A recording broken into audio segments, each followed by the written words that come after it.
సాదా బైనామా దరఖాస్తుల్లో వేగం పెంచాలి. జిల్లాకు ఒక మండలంలో భూభారతి అమలు. అధికారులకు రెవెన్యూ మంత్రి పొంగులేటి ఆదేశాలట.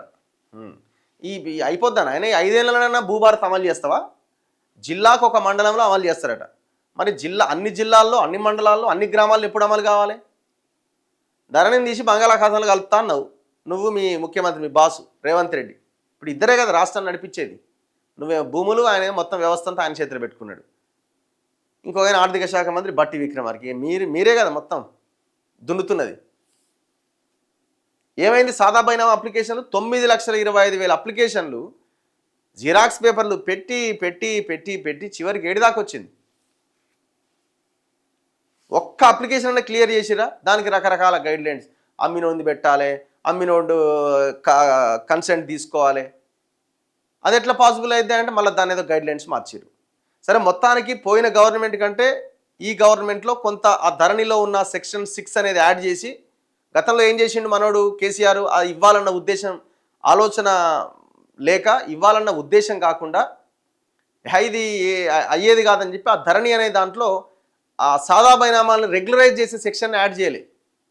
దీంతో ఎవరో కోర్టుకు పోయి దానిలో సెక్షనే లేదు, సెక్షన్ లేకుండా ఎట్లా దీన్ని క్లియర్ చేస్తాడని కోర్టు స్టే ఇచ్చింది. ఈ గవర్నమెంట్ వచ్చిన తర్వాత సెక్షన్ 6ని యాడ్ చేస్తూ సాదా బైనామాలను రెగ్యులరైజ్ చేయాలన్న ఆ నిబంధన పెడుతూ వీళ్ళు భూభారతి దీంట్లో చేంజెస్ తీసుకొచ్చారు. సో అప్పుడు కోర్టు దాని మీద ఉన్న స్టేని ఎత్తేసింది. స్టే ఎత్తేసి కూడా సంవత్సరం అవుతుంది. మరి స్టే ఎత్తేసి సంవత్సరం అయిన తర్వాత, స్టేని ఎత్తేయించిన దాంట్లో మీరే ఉన్న తర్వాత, మీరే ఆ పని చేసిన తర్వాత మరి ఎందుకు రెగ్యులరైజ్ చేస్తలేరు? ఇంకా ఎందుకు వాళ్ళకి పట్టాలు ఇస్తలేరు? అరే ఫస్ట్ ఈజీగా క్లియర్ అయ్యేవన్నా కంప్లీట్ చేయొచ్చు కదా.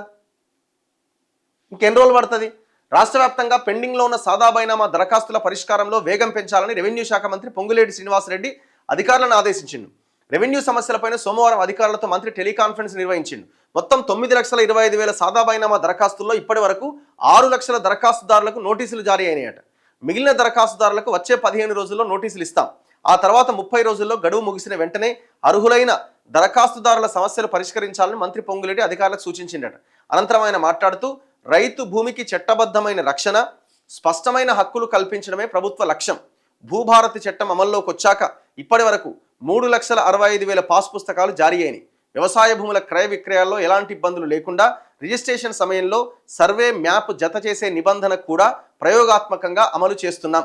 తొలి దశలో అమలు చేసిన 5 మండలాల పురోగతిపై అధికారుల నుంచి వివరాలు సేకరించారు. రెండో దశలో ప్రతి జిల్లాలో ఒక మండలంలో భూభారతిని అమలు చేసేలా కార్యాచరణ రూపొందించాలని సూచించారు. ఇప్పుడు అంతా చాలా ట్రాన్స్పరెంట్గాని మీరు మాట్లాడతారు. ఇక్కడ తిరుమలగిరిలో 8 ఎకరాలు ఎట్లా మధ్య దొబ్బేసిండు? సికింద్రాబాద్ ఆర్డీఓ, ఆయన పేరు సాయిరామ్ అనుకుంటా, దొంగ. ఏసీబీ రైడ్స్ చేయాలి ఆయన మీద. ఎట్లా భూమిని సర్వే జరిగినట్టుగా మండల సర్వేరేమో నేను సర్వే చేయలేదు, నా సంతకం ఫోర్జరీ చేసిరని చెప్తాడు. ఆర్డీఓ రిపోర్ట్ తయారు చేసి వాళ్ళందరి సంతకాలు ఉన్నట్టు ఆర్డీఓ చూపిస్తాడు. 8 ఎకరాల భూమిని మొత్తం దొంగలంతా కలిసి మార్వాడి చేతిలో పెట్టిరు. మాల్పానియా వాడు ఉన్నాడు. 8 ఎకరాల భూమి, 8 ఎకరాలు ఈజీగా ఎకరం అక్కడ 100 నుంచి 200 కోట్లు ఉంటుంది. ఆ 8 ఎకరాల్లో పెద్ద పెద్ద టవర్లు కట్టి బిజినెస్ చేస్తే దాదాపు 50-60 వేల కోట్ల బిజినెస్ అది. మరి ఎవడున్నాడు దీని వెనకాల? మరి ఈ భూమి ఎందుకు కాపాడరు? నాదర్గుల్లో 373 ఎకరాల సంగతి ఏంది? అసలు ఆ సేల్ డీడ్ అయిన ఫేక్ డాక్యుమెంట్స్ని క్యాన్సిల్ చేసినావా? ప్రెస్ మీట్ పెట్టినావు కదా పొంగులేటి. నువ్వు ప్రెస్ మీట్ పెట్టి దాదాపు 2 నెలలు అవుతుంది. ఏది మరి అతిగతి లేదు?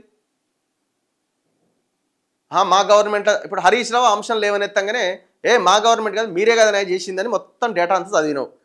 అంటే మీ హయాంలో ఫేక్ జరిగిందని ఒప్పుకున్న తర్వాత, అంటే వాళ్ళ హయాంలో, మరి నువ్వు గవర్నమెంట్లో ఉన్నవాడు నువ్వు రద్దు చేయాలి కదా దాన్ని. నాదర్గుల్ భూములు అట్లే ఉన్నది. మొన్న మేము చేసిన తిరుమలగిరిలో 8 ఎకరాల భూమి అట్లే ఉన్నది. వందలాది ఎకరాలు దున్ని పడేసినారు కదా మీరంతా. మళ్ళీ సాదా ఇది భూభారతి ఇది అది అని పెద్ద మాటలు మాట్లాడుతున్నారు మళ్ళీ.